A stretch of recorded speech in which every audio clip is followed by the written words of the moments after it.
Good morning and welcome to my show. I'm your host, Danny Graham, and I both invite and encourage you to walk with me on the road to wisdom.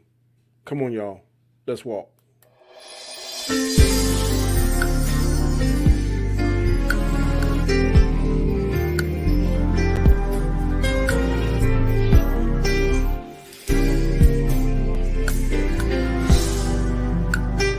Good morning, good morning, good morning. It is January the 10th, Wednesday morning. And thank you for coming to another show. I'm your host, Danny Graham, and welcome, welcome, welcome.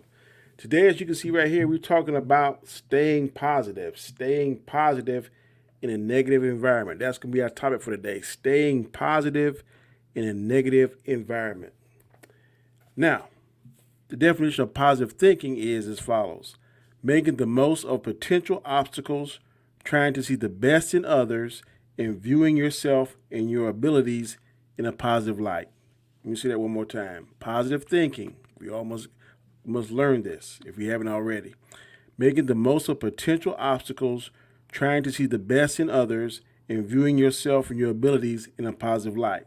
The scripture today, speaking about positive thinking, comes from the book of John, the 16th chapter and the 33rd verse, and it reads as follows: These things I have spoken unto you, that in me ye might have peace.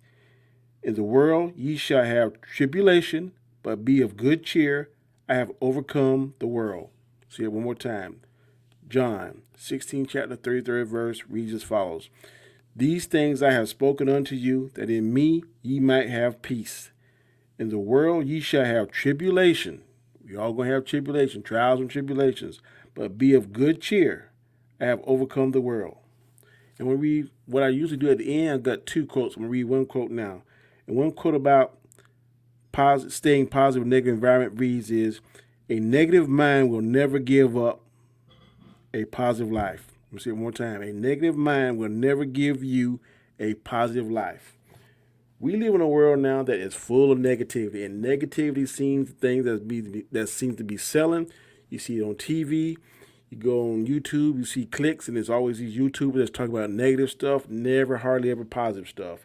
I want to be a beacon for positive stuff. That's why I developed this channel. That's why when God came into my life earlier last year, that He put me on a track of positivity. 2024, I'm going to try to improve upon the old Danny. Sometimes I got bogged down in negative thoughts and always sometimes the glass was half empty and stuff. I'm trying to put that to the side.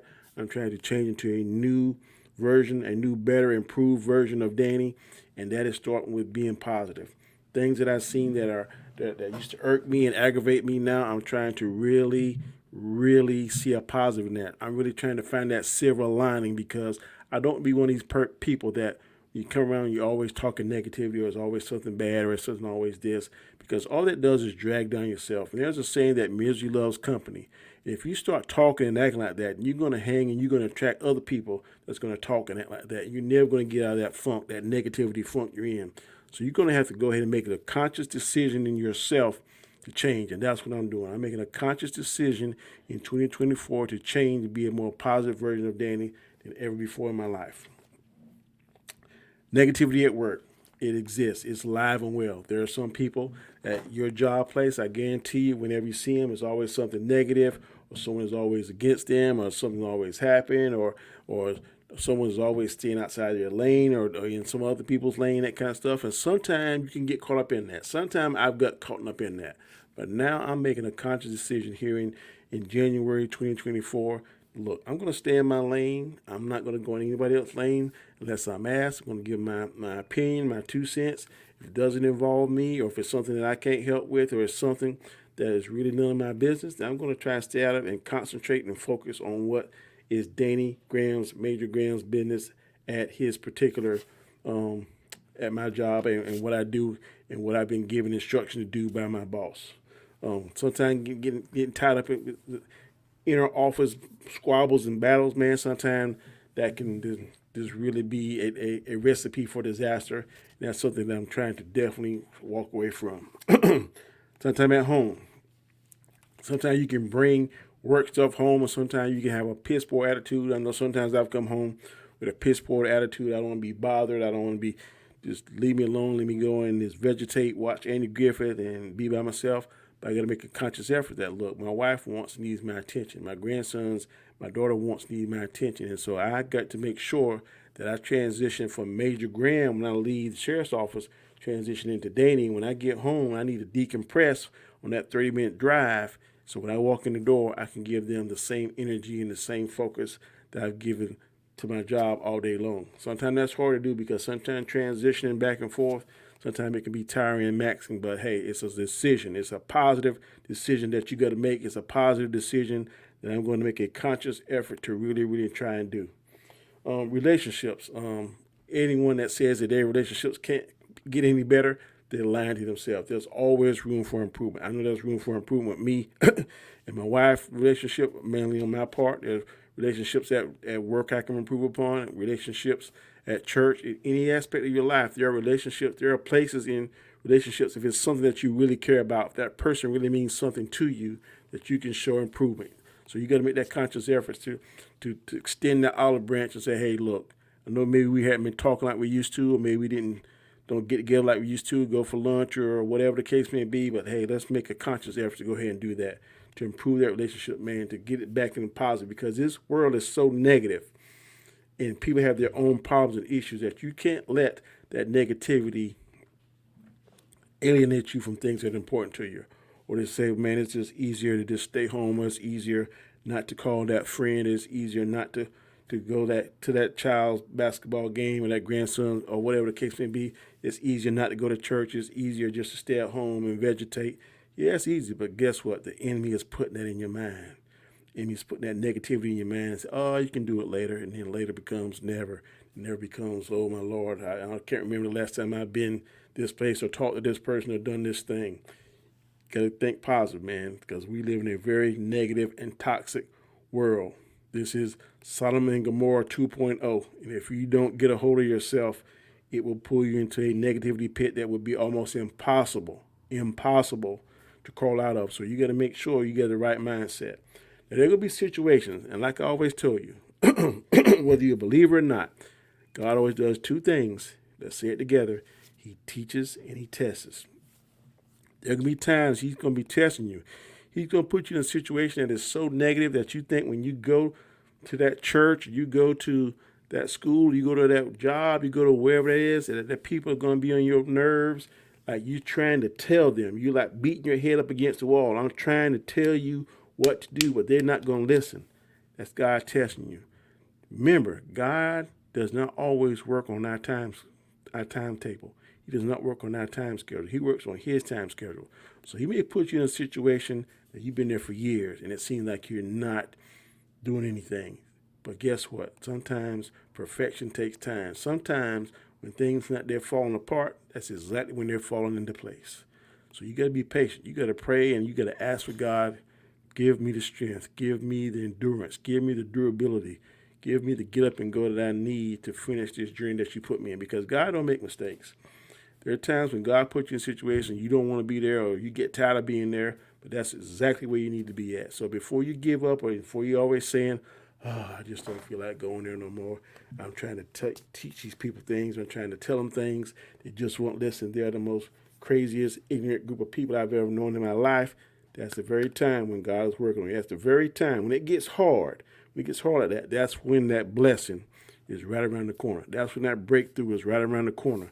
But you just got to hold on long enough to see that breakthrough. Because if it was easy, everybody would be doing it. If it was easy, everybody would be doing it. But when things get hard, that's when the blessing is right around the corner. You just got to make sure you dig in and hold on long enough, pray hard enough, pray, Lord, ask for that last bit of strength to finish that mile. Look at TV, look at the news. Oh, media is always something bad. Political, so the things that are going on in the Middle East with Israel and different countries, things going on with Russia and all those different things. It's always something negative. It's always like something is brewing. This yesterday in South Carolina, there's this front that's coming through. It's supposed to hit. Well, right now I'm recording Monday night for Wednesday, but it's supposed to hit, and it's supposed to be up to 70-mile-per-hour winds. So, tonight being Monday. Tomorrow I'm going to work, and of course you can be seeing this on Wednesday morning. But man, Tuesday, tomorrow, is going to be a rough day potentially from the 2 p.m. to about 6 p.m. time frame. It might be pretty rough. I know we're supposed to go and have a function at the church, and they canceled that, and they canceled the school. And like I said, you're viewing this on Wednesday, but yesterday they did all that stuff. So I hope that the Lord will wrap us in His shield of protection, Lord, and let this storm go in and come out just as fast as it came in, that with minimal damage and minimal loss of life. That is my prayer. And I hope that all of you that are watching that pray that as well. And where you at, I hope that you're safe and sound and that you have power and all that kind of good stuff. And none of your property was damaged and no life was lost. So that is definitely my prayer. That will be definitely saying. And right here on this platform, social media, there's all kind of negativity. It stays.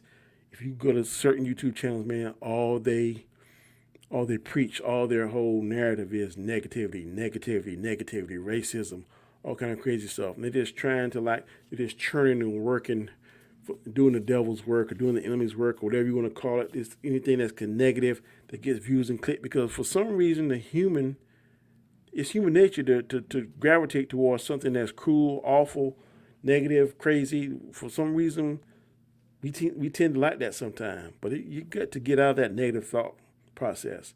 Get into that positive thought process, because that is definitely going to make you a much better person. And that is what I pray to be, man. More knowledgeable, more understanding, have more wisdom.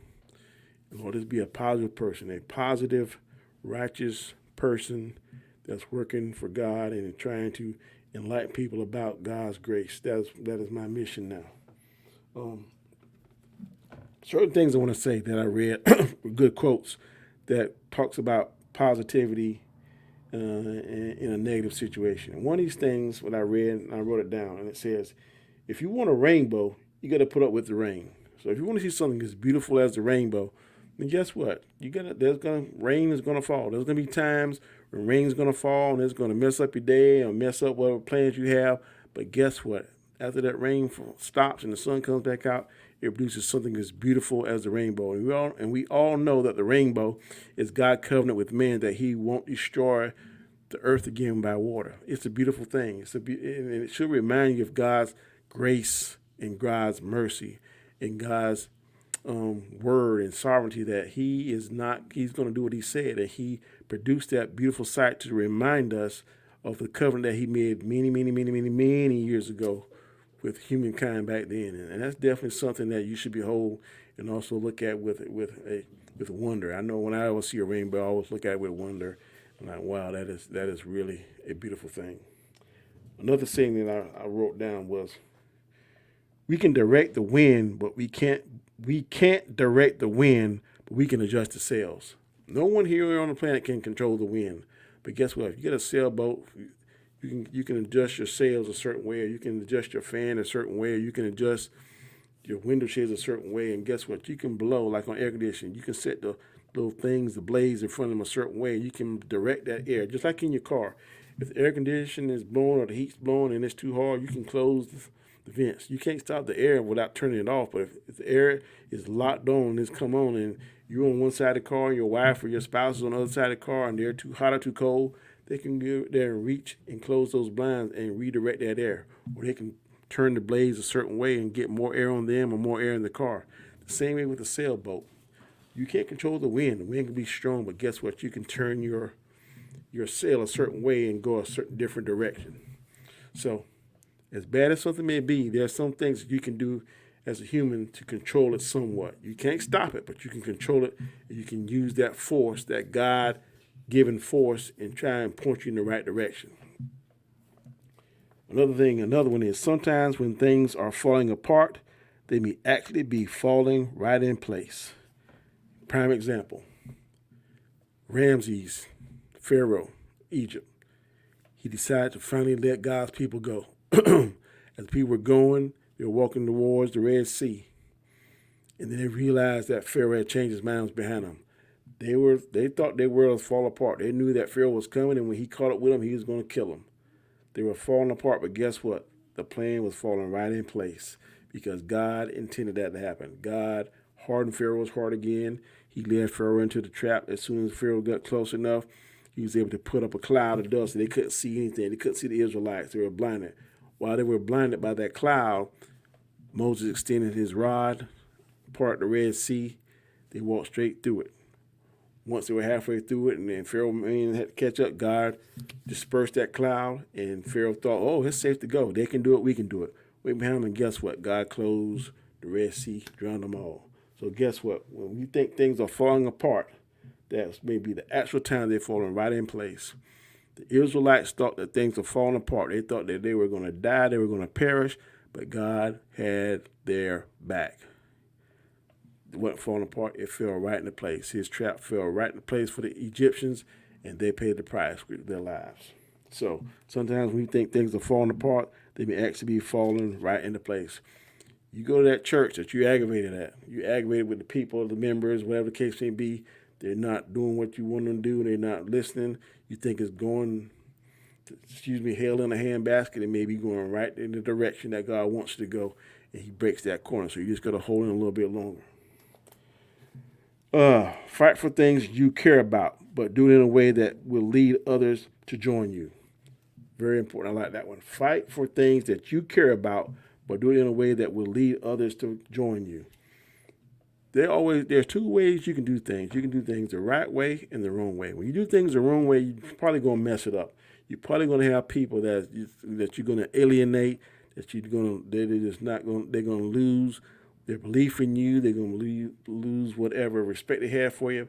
But if you do things the right way and you have timing and you have God on your side and you pray, God is going to give you the words. Like the same way he gave Moses the words to say when Moses had a speaking problem, he can give you that same thing. You just have to ask for it. You have to be patient. And there's a way that you can lead people. There's a way that you can garner support from people. But you just have to make sure that you listen, you pray, and then you choose your words carefully, and you lead in a way that will inspire people to follow you, and you lead in a way that's righteous. If you do that, then I definitely think that you won't have any problem trying to get your point across, especially if God is leading you in that direction. Last thing, if it wasn't hard, everyone would do it. It's the hard things that makes it great. If it wasn't hard, everyone would do it. It's the hard things that makes it great. Moses. Everybody couldn't do what Moses did. God picked Moses because he was built to do that. God trained Moses. He taught Moses. They were very close, as close as a human and God could be. That was Moses and God. It was hard for Moses. He didn't want to do it at first. But guess what? Everyone couldn't do that. If everyone could do that, then God wouldn't need Moses. He could pick any Jewish Mo, which he can pick any Jewish Mo.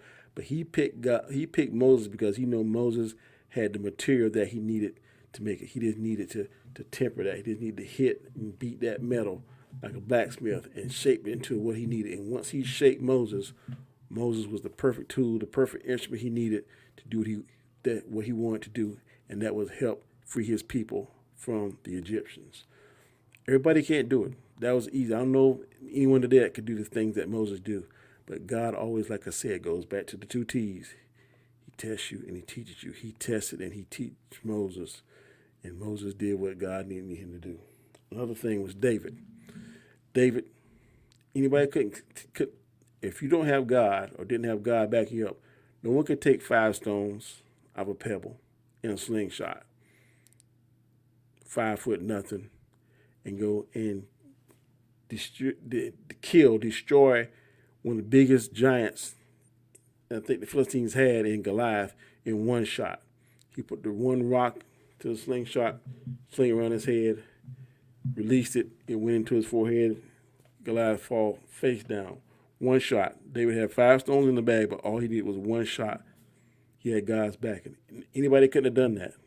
If it could, then people way before David would have done it. But David had God's blessing. David was favored by God. Again, like the saying said, if it was easy, then everyone could do it. What made it great was that it was hard. David had faith. David was favored. God's going to put you on a path sometimes that's going to be hard. You're going to do something hard. You're going to want to quit. You're going to want to give up. You're going to get tired. but you got to keep doing it, because if God put you there like you said he did or like you believe he did, then you can't give up on him, because he's not going to give up on you. You just got to take a deep breath, pray a little bit harder, and keep it moving. Last thing was Job. Job was a righteous man, believed in God. God gave the enemy, Satan, permission to test Job. Again, goes back to testing and teaching. Test Job, took away his animals, took away his family, took away his health. I think Job had balls from his head to his feet, to the soles of his feet. Had balls, just lost all his money and everything. And he thought he could break Job, but he didn't. Job still was grateful to God, still prayed to God, still loved God, still knew that God was on the throne, still knew that God had his back, even though he seemed to have cast him to the wayside. God not only stopped Satan from messing with Job, but he replenished everything Job had, and he doubled it. Was it hard? Yes, it was. But if it wasn't hard, if it was easy, then everyone could do it. Everyone can't go through the trials and tribulations and the tests that Job did and come out flying colors like he did. So it goes back to that saying one more time. If it wasn't hard, everyone would do it. But when you do something that's hard, then that's what makes it great, especially if you do that with God's blessing and God's backing. So that's just my 2 cents on trying to survive, staying positive in a negative situation, staying positive in a negative environment. You got to stay positive, man. And like I said, we all sometimes we get on ourselves, but when you get on yourself, that's when you got to reach down, you got to pull yourself up and say, look, I'm not going to let this happen. There's got to be a silver lining in this particular situation. There's got to be something that's going to motivate me. There's going to be something that's going to make me ask God, give me the strength to get back up one more time, to get dressed, to go back to that church, to go back to that job, to go back to that pulpit, to go back to that boss that's getting on your nerves, to go back to that wife that you were mad at, go back to that husband you were mad at, still love that child that's not doing what he or she should do. You got to pray for it. You got to find that silver lining. Sometimes it's hard. Sometimes you got to look really, really hard. You got to take a magnifying glass. You got to take a microscope. You got to really look and search for it. But it's there. What it said? Faith of a mustard seed. So faith of a mustard seed. That's all you got to have. That's all you got to have to survive in a negative environment. And this world is definitely a negative environment, but you can do it. I'm going to do it. 2024 is going to be the year that Danny becomes Mr. Super Positive, and I'm going to not be as negative or let negative things bring me down. So, getting out of here, I want to say, if this is the first time you ever seen my show, please subscribe to it, because I definitely want you to subscribe. I want you to also hit that notification bell, because I don't want you to miss any material that I upload in the future. Also, give me that thumbs up. That's a like, and that helps with the YouTube algorithm. Also, leave a comment, because any comment that you leave, I will definitely read and respond back to you. Last but not least, I'm going to ask you to please watch my video in its entirety from the start to finish, because, again, that helps me out with the YouTube algorithm. Last thing I'm going to say before I get out of here is another quote, and it says, all you can change is yourself, but sometimes that changes everything. All you can do is change yourself, but sometimes that changes everything. Make sure you keep that in process, in your mind, in your brain housing group. Make sure that you stay positive. Make 2024 the year that you become, and stay positive. I will definitely and hopefully be back if nothing doesn't happen, and Lord lets me see another day, another year, many more years. I'll be back Friday morning, same bat time, same bat channel, which is 7 a.m. Eastern Standard Time. Definitely thank y'all all for being with me and rocking with me, man, and I hope you're going to make this channel blow up that much more. One thing I want you to do before I get out of here, share these videos with just one person. And have that person you share it with, ask them to share it with one person. I want to grow this channel. 2024, I want to grow this channel. I want to get to 10,000 subscribers. I can only do that with your help, and I know with God's prayer and with God's backing, I can make it happen with your help. So until then, y'all have a fantastic day. I love you, and I'll see you on Friday. Talk to you later then.